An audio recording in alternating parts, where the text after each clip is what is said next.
Colonel? Yes, sir. Call me sir one more time. So, are you still in the service? You retired? I retired in 2016.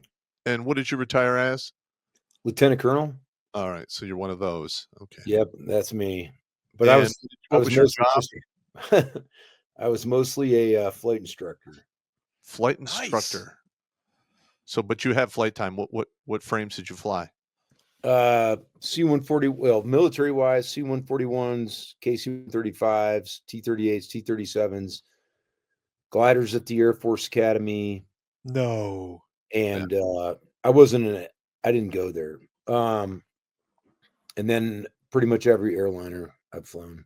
One of my favorite stories in the world is the glider insertions during World War II behind the lines. Oh, yeah. When they dropped the airborne in one sector and the gliders went into the other. I've read that like 5 or 6 times when I found it. Listen, man, you know when they cut those, they cut away from the actual C-47s. Right. Every swinging dick on that glider, everyone's asshole slammed shut. we got a guy we can ask right here. What's it like? What's a military glider like? I've never been on one. It's actually not that big a deal. I mean, initially you're like, okay, and then you watch everybody else doing it. You're like, well, if these 18-year-old kids can do it, I can figure it out. So it's not too bad. Yeah. But I actually knew a guy along the road in our glider flying that was a World War II glider pilot that did D-Day, and spoke to him. And this is going back about almost 20 years now when I last saw him. But he said, they had 50% losses in the gliders. Jesus, that's why they quit doing it. Wow. Yeah, 50%. And I understood once he told me how they did it. They had 3 gliders tied up to one C-47. Holy bad ideas, Batman! Wow. And then they went and flew through clouds like that in the weather. Was not good. Which is, if you understand that, they had to maintain position, not crash into each other in the clouds, tied to a C-47. I honestly don't understand how any of them made it. The great choo-choo of death in the sky. That's not even cool, man. I mean, and that's not even factoring like once they let go of the C-47s and went into land in Normandy. So serious. Yeah. Do you know who General John Singlaub is? No. He was one of the Jedburghs. He was one of the American officers running the Jedburgh teams in occupied France. And what were those teams? Were those like guys to receive the airborne and glider guys or something? Or? Right. Those were the guys who gave all the information to put them on the ground. Oh, wow. During the invasion. And he's a legendary commando type guy. I got to meet him at a conference when was that? Jeez, oh, Pete, 2001. 2001. Yeah. And then you guys might know this. Somebody told me this. I heard this recently that a lot of the airborne guys that went out in D-Day, when they went out, their equipment bags that had their rifles in them separated from them on shoot deployment, and they ended up landing with no weapons, nothing. Yeah, I heard that. I got a question for you, sir. Yeah, go ahead. Since you hobnob with a bunch of pilots, did you ever have any of them talk about seeing any UFOs? Oh, yeah. Yeah. Never. That's never come up. I was totally not shocked by your response whatsoever. I saw UFOs a few days ago, actually. Really? Yes, honestly. Are you still flying coffins for the civilian world?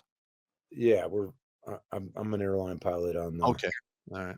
That's my professional job title. Oh, okay. I don't want you to lose your license or not be able to fly for telling us so. Because they used to really crack down. What can you tell us? Well, first I'd say I don't think anything that we've been seeing in the Northeast has anything to do with UFOs, based on what I've seen yet. We agree. Yeah. But with that caveat, I think that and other guys in the roundtable, like Chuck, you've Mhm. talked with Chuck before, Steve.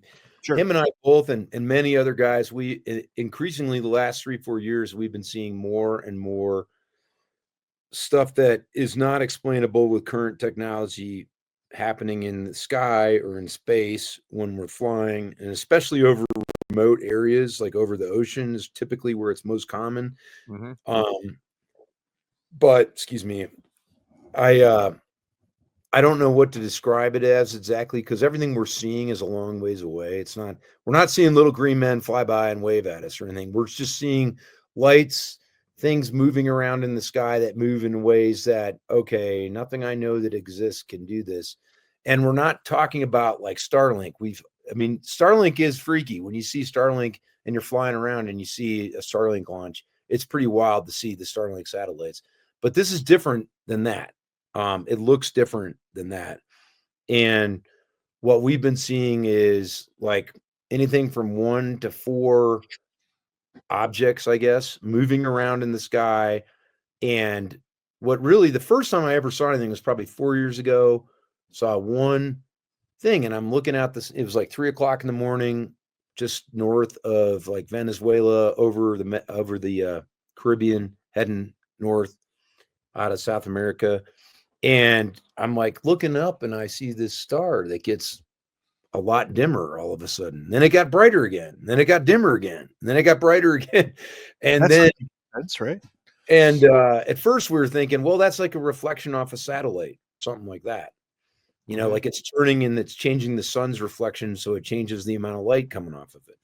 Mhm. But then that's 3-4 years ago. Since then, numerous, I know 5 or 6 other guys that have all seen this. I was recently in New Zealand talking to a Qantas guy, and he said the same thing. He's like, "What do you think about all these things we're seeing in space?" And I was like, "Yeah," because we were talking about the New Jersey drone thing, and it came up. So it's a widespread phenomenon, and now we're seeing things where we'll see like 1 to 4 things. They'll move in independently in relationship to each other. They'll come and go. What we see is like, it appears like they get bright, then they get dim. Sometimes it looks like they're flying like in a circular pattern because Uh-huh. like if you're flying in a circle, then, as they fly away from you, the light would get dimmer. As they come closer to you, the light would get brighter. Well, we see a lot of that. Um, and but the thing that's odd is that okay, when you look at satellites in space, so like you go out at night and sit in your hot tub or whatever, you can look at the stars and you'll see satellites all over the place that are tracking, and they're always constantly tracking, usually north to south, different flight paths, and you see them and they're clearly up in space.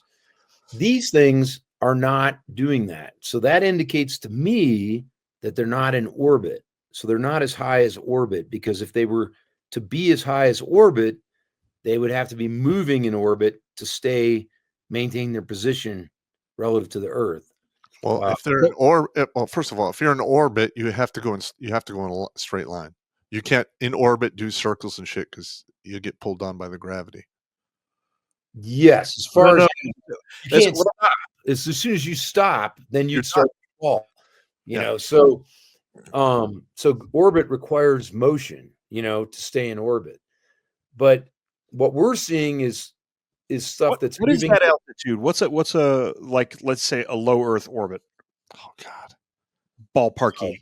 It's like 11, 15 miles, something like that. I don't know. I was going to say 50 miles maybe, but if I'm wondering if we were talking about this our last flight, we were looking at them and I got videos of it, but it's really hard to video because I'm using an iPhone. It doesn't look that great. But what we've seen is, they're moving around like almost like they could be aircraft in a way, but they're not in orbit. So that's telling me maybe they're 100,000, 200,000 feet, 300,000 feet. I don't know, but something that's short of orbit, but yet they appear that they're a long way away from us. And then the other Low thing orbit's 100 miles. Or okay. 100 God miles? damn, that's fucking. I didn't think it was going to be. I was going to say 15 or 20, but I just looked it up here. Low orbit altitude, 100 miles minimum. And so, Wow, I was way off. Sorry, sir. no worries. So whatever it is beyond the technology that, I'm aware of. And like Lieutenant Colonel Murray and I have talked about this. It's beyond what we know of. So it's a question, is it either advanced tech that's on Earth like what we have, which I believe is the most likely answer. I believe it's probably Correct. some kind of space command thing that they've got advanced tech that can do things that we just can't imagine yet. And Murray, the DARPA dorks. Well, hang on. So basically, it's not schleprock technology that's we're all used to seeing. it's something in advance of what Yeah. we know. I mean, maybe it's maybe it's Top Gun and the Aurora thing that goes Mach 10, like in Top Gun 2. Yeah. I don't know. Sir, do you remember when they rolled out the stealth bomber? Exactly. I was like, holy shit. I didn't even know that was even possible. I was at Homestead Mhm. SAC when the F-111 was revealed. Mhm.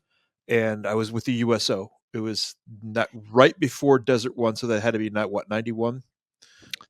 90, 91, yeah. Somewhere in there. And we were all at Homestead SAC, and I had volunteered with the USO, and they put the tower on loudspeakers on the airfield so we could hear it, because this was the big reveal of the F-111. Yeah. And they're going to go, yeah, we've cleared the airspace. He's coming in. And the radio chatter's going on. And there's nobody's doing, what the fuck was that? And this black bat thing comes flying in low. And I mean, I'm a civilian at the time. I had no idea frame of reference, but it didn't look like that bird was more than 500 or 600 feet from that tower. Yeah. When it went by. So, but just imagine the shit that they have that they haven't revealed. Exactly. I mean, I saw stuff and used stuff when we were doing operations overseas that still isn't out in the public. Mhm. Right. For when I remember intelligence. What was that, sir? I was just going to say, I remember being a second lieutenant and reading like Aviation Week magazine, in the early 90s, and they were talking about Aurora, like the plane that they show in Top Gun 2 at the beginning where he goes Mach 10 or whatever. They were talking about that airplane existing back then. Yeah. And it still hasn't come public.